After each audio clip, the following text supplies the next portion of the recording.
કેમ છો ખેડૂત મિત્રો? હું છું યુએસ કડીવાર અને આપણી યુટ્યુબ ચેનલ જોઈ રહ્યા છો ખેડૂત વર્લ્ડ.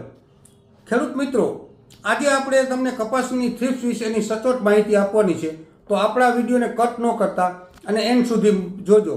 બીજી મારી એક રિક્વેસ્ટ છે કે આપણી આ યુટ્યુબ ચેનલ છે એને સબસ્ક્રાઇબ કરી અને બીજા ખેડૂત ગ્રુપ સુધી પહોંચાડી અને એને પણ સબસ્ક્રાઇબ કરાવજો, જેથી કરીને આપણા આવનારા અનેક પ્રકારના જીવાતોના વિડીયા એનું નોટિફિકેશન એને મળતું રહે.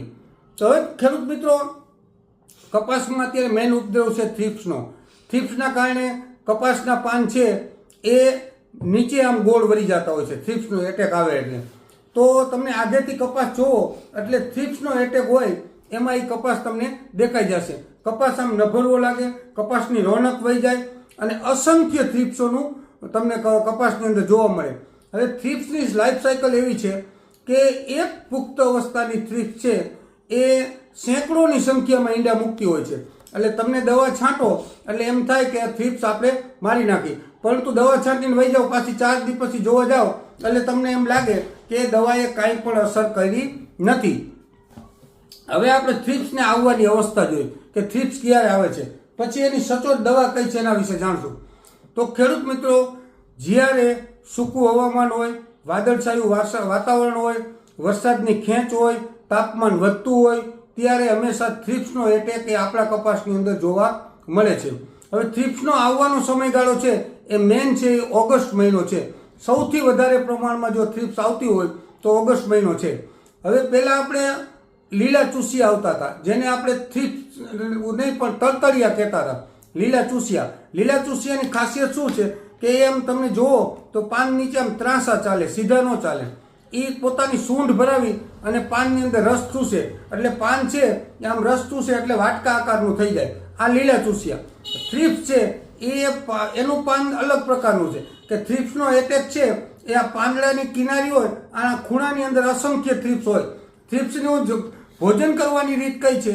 થ્રિપ્સના ભોજન કરવાની રીત છે એ પાંદ ઉપર આમ ઘસરકા મારે, ઘસરકા મારે અને પાનમાંથી જરતો રસ છે એ ચૂસવા વર્ગે, જેના કારણે પાંદ આમ છે એ ઊંધું ચીમડા વર્ગે, ઉપર કાળાશ આવી જાય, પાનની અંદર રોનક ન રહે, કારણ કે એમાં રસ ચૂસી લે. એટલે રસ ચૂસવાના કારણે પાંદડાની અંદર જે કુમાશ છે એ પાનની કુમાશ નીકળી જતી હોય છે, એટલે કપાસમાં આપણને રોનક વહી ગયેલી દેખાય અને આપણને એમ થાય કે હવે આ કપાસ પતી ગયો.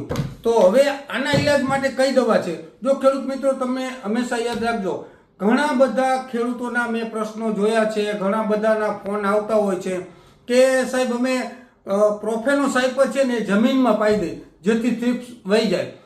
તમે આ જમીનને, તમને કોઈ આવી સલાહ આપે તો મહેરબાની કરીને જમીનની કોઈ પથારી ફેરવતા નહીં. જમીન એક અમૂલ્ય ચીજ છે, પાછળના વંશજ માટે આપણે રાખવાની છે. એક મુઠ્ઠી માટીની અંદર 40,000 પ્રકારના બેક્ટેરિયા હોય છે. એટલે જમીનમાં ક્યારે કોઈ દવા પણ તમને દવાવાળા કે એગ્રોવાળા કહે કે આ જમીનમાં પાઈ દેજો તો જમીનમાં એક પણ દવા પાતા નહીં, એના કારણે કોઈ થ્રિપ્સનું રિઝલ્ટ આવતું નથી. અને મહેરબાની કરીને કોઈ બાયો પ્રકારની પ્રોડક્ટ વાપરતા નહીં, કેમ કે બાયો પ્રકારની પ્રોડક્ટની અંદર છે ને માણસને, પછી વાતાવરણને અને ઢોર ઢાંખરને ઘણી બધી નુકસાન કરતી હોય છે. હંમેશા સારી કંપનીના સારા મોલેક્યુલ વાપરવા. એના માટેનું એક થ્રિપ્સ માટેનું બેસ્ટ કહું, ટેકનિકલ સાથે કહું છું, પછી તમને ફોટો બતાવ્યો કે ફિપ્રોનિલ અને ઇમિડા 40% આવે છે. એ એક પંપની અંદર 10 ગ્રામ નાખી અને આનો સ્પ્રે કરવાનો. હું તમને બતાવું, મારી પાસે 2 કંપનીના છે, એક આ ટાટા કંપનીનું વેલમાં છે અને એક આકાશ પેસ્ટિસાઇડનું કેપ્સન છે.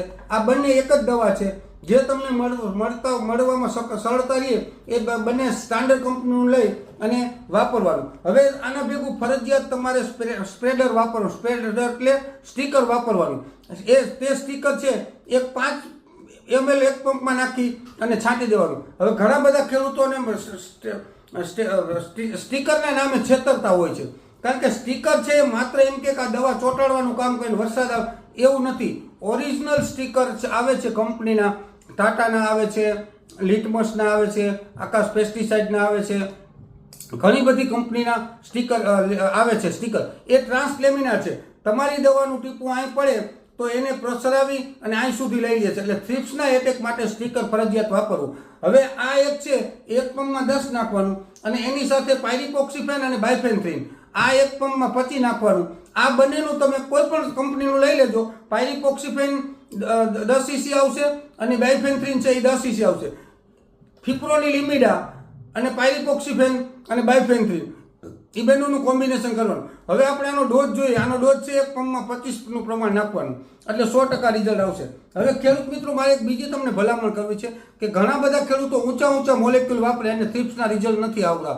તો મેં ઘણા બધા ખેડૂતના ફિલ્ડમાં ખતરા કરેલ છે કે ખેડૂત છે એ નદીના વેનમાંથી અથવા હોકરાના વેનમાંથી પાણી ભરે ડોરવું ને એવું, જેના કારણે થ્રિપ્સની દવાની છે એ ઓરિજિનલ જે સંક્રમિત થવાની પ્રક્રિયા છે એ થતી હોતી નથી અને રિઝલ્ટ મળતું હોતું નથી. ઘણા ઊંડા ડીપવેલના એટલે કે બોરના પાણી ખારાશ પડતા, જેમાં એસિડિક બેઝ વધારે હોય એવા પાણી વાપરે છે, એના કારણે પણ રિઝલ્ટ નથી આવતું. તો હંમેશા જ્યારે તમે દવાનો સ્પ્રે કરો ત્યારે મીઠું પાણી હોય ત્યાં સુધી બેસ્ટ રિઝલ્ટ આપશે અને દવા પણ વ્યવસ્થિત એમાં ઓગળશે અને રિઝલ્ટ પણ સારું મળશે.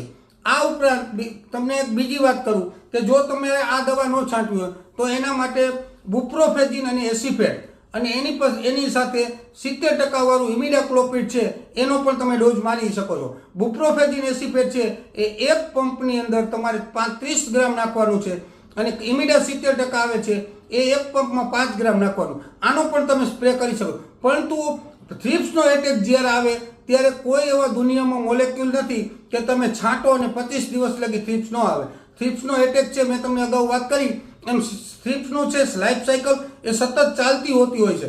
પુખ્ત અવસ્થાની થ્રિપ્સ મરે, પાછી બચ્ચા અવસ્થામાંથી જાય, ઈંડા અવસ્થામાંથી બહાર નીકળે, એટલે આવી થ્રિપ્સની લાઈફ સાયકલ ચાલતી હોય છે, એટલે તમને રિઝલ્ટ દેખાતું નથી. પરંતુ થ્રિપ્સ આવે ત્યારે કરવાનું શું છે?